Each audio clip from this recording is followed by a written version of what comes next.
Hai, kalian mau tahu nggak apa itu teori permainan? Yuk simak video aku.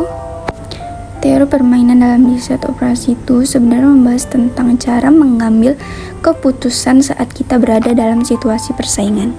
Jadi bukan cuma mikirin apa yang terbaik buat kita aja, tapi juga harus mempertimbangkan apa yang dilakukan oleh pihak lain.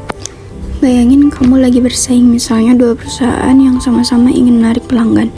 Setiap keputusan yang kamu ambil seperti menentukan harga atau strategi promosi akan mempengaruhi hasil yang akan kamu dapatkan, tapi juga dipengaruhi oleh lawanmu.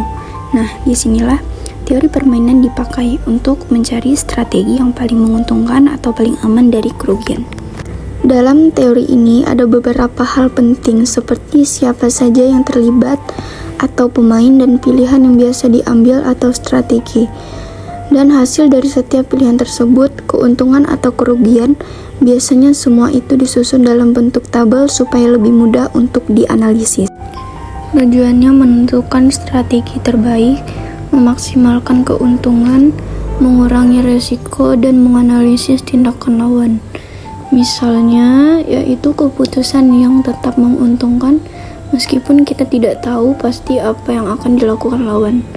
Ada juga kondisi yang disebut keseimbangan, di mana semua pihak sudah memiliki strategi terbaik masing-masing, sehingga tidak ada yang ingin mengubah keputusannya lagi. Di teori ini ada 3 konsep penting, yaitu Nash equilibrium, strategi dominan, dan keputusan stabil.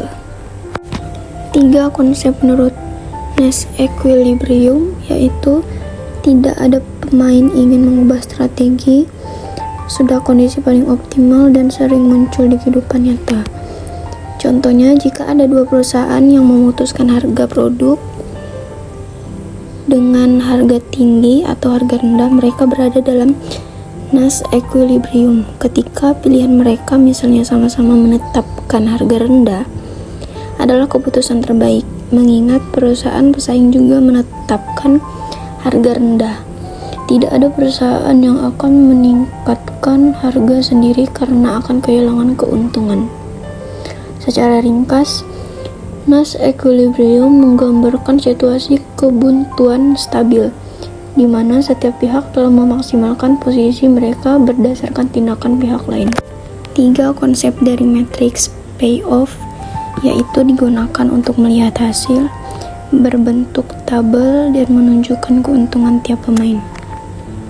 Representasi mematis berbentuk tabel yang menunjukkan hasil, keuntungan atau kerugian yang diperoleh setiap pemain berdasarkan kombinasi strategi yang dipilih.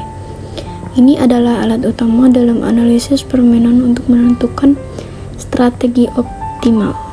Dan yang terakhir adalah strategi dominan. Strategi terbaik dalam semua kondisi, tidak tergantung lawan, dan mudah digunakan dalam analisis.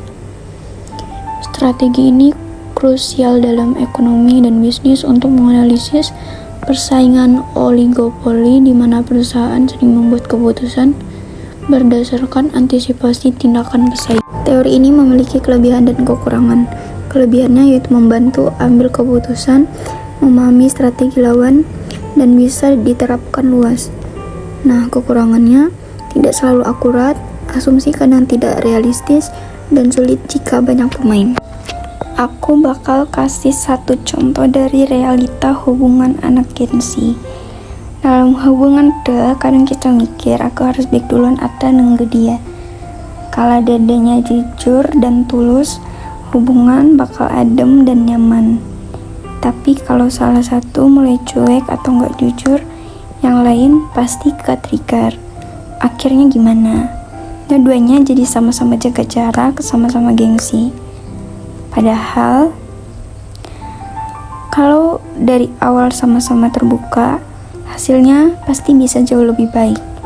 Jadi intinya, jangan terlalu sibuk untuk takut disakitin sampai lupa kalau hubungan itu butuh kerja sama, bukan saling curiga satu sama lain.